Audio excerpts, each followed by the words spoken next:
एक गांव में हरिया नाम का एक किसान रहता था। इस साल हरिया ने अपने खेत में बैंगन की खेती की थी और बड़ी ही अच्छी पैदावार हुई थी। एक दिन वो खेतों से पके पके बैंगन तोड़कर शहर की सब्जी मंडी में बेचने जाता है। सब्जी ले लो, सब्जी ताजी ताजी सब्जी। शाम तक उसके लगभग सारे बैंगन बिक जाते हैं और बस थोड़े से बैंगन ही बचते हैं। हरिया बचे हुए बैंगन लेकर निकल पड़ता है। रात काफी हो चुकी होती है। हरिया अपनी बैलगाड़ी से घर वापस आ रहा होता है। रास्ते में काफी सुनसान जगह पड़ती है और उस जगह एक चुड़ैल का वास होता है। वो चुड़ैल काफी समय से भूखी होती है। जैसे ही वो हरिया को वहाँ से गुजरता हुआ देखती है, उसके चेहरे पर खुशी की चमक आ जाती है। अरे वाह, आज तो बड़े दिन बाद कोई आदमी यहाँ से गुजरा है। आज तो मुझे कुछ ना कुछ खाने को मिल ही जाएगा। आज मैं पेट भर कर खाऊंगी। वो चुड़ैल उस आदमी को खाने जा ही रही होती है कि तभी उसका ध्यान बैलगाड़ी से नीचे लुढ़कते हुए बैंगनों पर जाता है।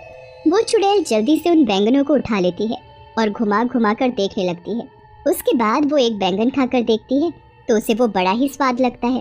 अरे वाह, ये तो बड़ा ही स्वादिष्ट है। ऐसी चीज तो मैंने पहले कभी नहीं खाई। चुड़ैल जल्दी जल्दी सारे बैंगन खा जाती है। अब उसके पास एक भी बैंगन नहीं बचता। चुड़ैल को और बैंगन खाने का मन होता है।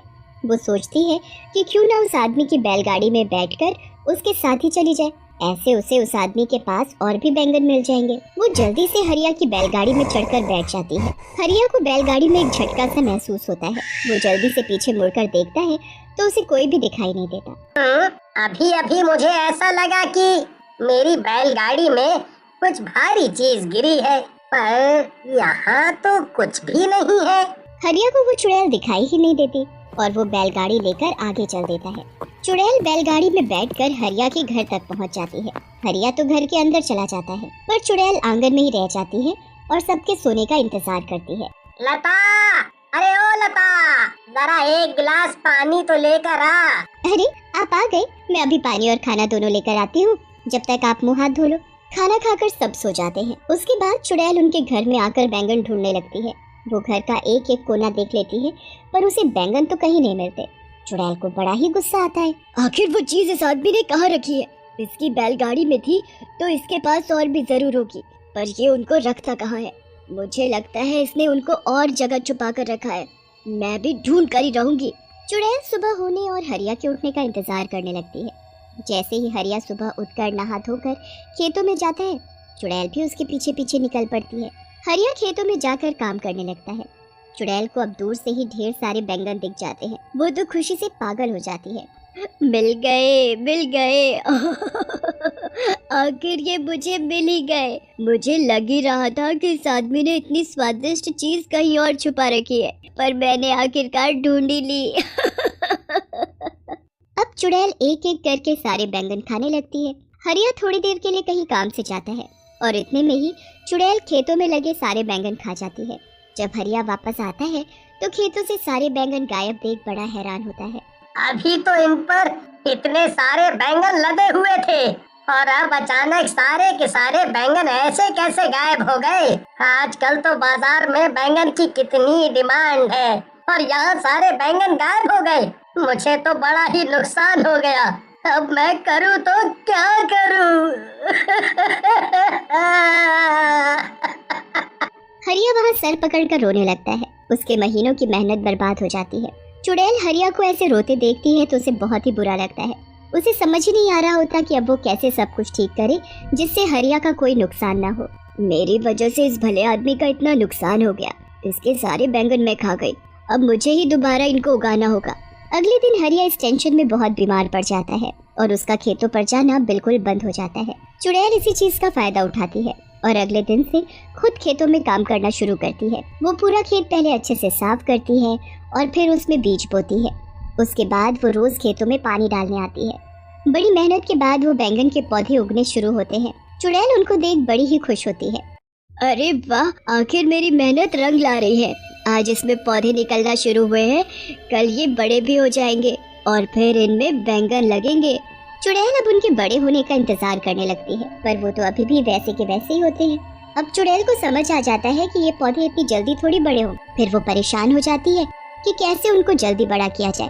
जिससे कि उसमें समय से पहले ही बैंगन उगना शुरू हो जाए। चुड़ैल इस बात का हल निकालने के लिए फिर वापस उसी जगह पर जाती है जहाँ उसका वास था। वहाँ जाकर वो अपनी चुड़ैलों में सबसे शक्तिशाली चुड़ैल के पास जाती है और उससे इसका हल पूछती है।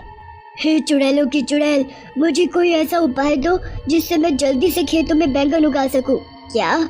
ये तू क्या बोल रही है? तुझे बैंगन की खेती करने की क्या जरूरत पड़ गई? बस मैं क्या बताऊं, मैंने पहली बार बैंगन चखे और वो मुझे इतने स्वाद लगे कि मैंने किसी गरीब और भले आदमी के खेतों के सारे बैंगन खा लिए। बेचारा इस सदमे में बीमार हो गया, बहुत रो रहा था, तो मुझे देखकर बिल्कुल अच्छा नहीं लगा। मैंने उसकी मदद करने की कोशिश की और उसके खेतों में फिर से बैंगन की खेती शुरू कर दी। पर अब वो पौधे अपने तरीके से धीरे धीरे उग रहे हैं। ऐसे तो वो बहुत वक्त लगाएंगे और महीनों में उसमें बैंगन उगेंगे। बेचारा वो आदमी तब तक क्या बेचेगा और कैसे अपना घर चलाएगा? उस बेचारे के घर में उसकी बीवी और 2 छोटे छोटे बच्चे भी हैं। ठीक है, मैं सब समझ गई। चुड़ैल होकर तू किसी इंसान की मदद कर रही है। मैंने तो पहली बार ऐसा देखा है, पर तुझे तो पता ही है मैं कभी किसी चुड़ैल की मदद करने से मना नहीं करती, तो तुझे कैसे कर सकती हूँ? तूने जो चाहा है वो तुझे जरूर मिलेगा, पर थोड़ा कठिन है। तू बता, तू कर पाएगी? हाँ, मैं कर लूंगी। तुम बस मुझे ये बताओ कि मुझे क्या करना है।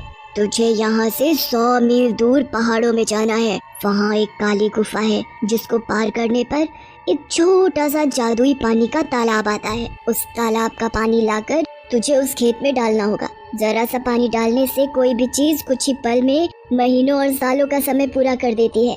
अगर वो पानी किसी बच्चे पर भी गिर गया तो वो बच्चा भी पल भर में आदमी बन जाएगा। इसलिए उस जादुई पानी का इस्तेमाल तुम्हें बहुत ही ध्यान से करना होगा। हाँ, मैं पूरा ध्यान रखूंगी। अब मैं जल्दी वहाँ के लिए निकलती हूँ, क्योंकि मैं जरा भी समय बर्बाद नहीं करना चाहती। चुड़ैल जैसे तैसे 100 मील की दूरी तय करती है। उसके बाद वो काली गुफा को पार करके उस तालाब तक भी पहुँच ही जाती है। वहाँ से जादुई पानी भरकर चुड़ैल सीधा अपने बैंगन के खेतों में पहुँचती है और थोड़ा थोड़ा पानी पूरे खेत में छिड़क देती है। उसके बाद चुड़ैल वहाँ से चली जाती है। अगली सुबह जब चुड़ैल वापस आकर देखती है तो चारों तरफ बैंगन ही बैंगन लदे होते हैं। अरे वाह, आखिर मैंने बैंगन की खेती कर ही ली। मैंने इतने सारे बैंगन उगा ही दिए। अब जब भी वो किसान यहाँ आएगा तो खुशी से पागल हो जाएगा। उसके बाद उसे बस हरिया के खेतों में आने का इंतजार रहता है। हरिया जब ठीक हो जाता है तब वो खेतों को देखने जाता है। खेतों में पहुंचकर जब हरिया हजारों बैंगन अपने खेतों में लदे हुए देखता है तो उसे तो अपनी आंखों पर विश्वास ही नहीं होता।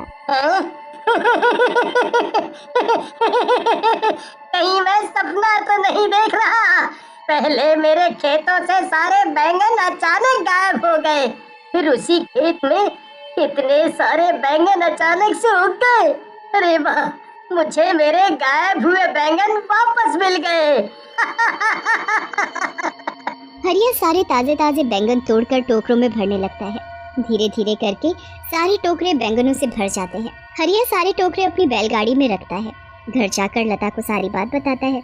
लता तो ये बातें सुनकर चौंक ही जाती है। उसे हरिया की बात पर बिल्कुल यकीन नहीं होता। मुझे लगता है आप पागल वागल हो गए हो। अरे भगवान, मैं कोई पागल वागल नहीं हुआ हूँ। तू चलकर अपनी आँखों से देख ले।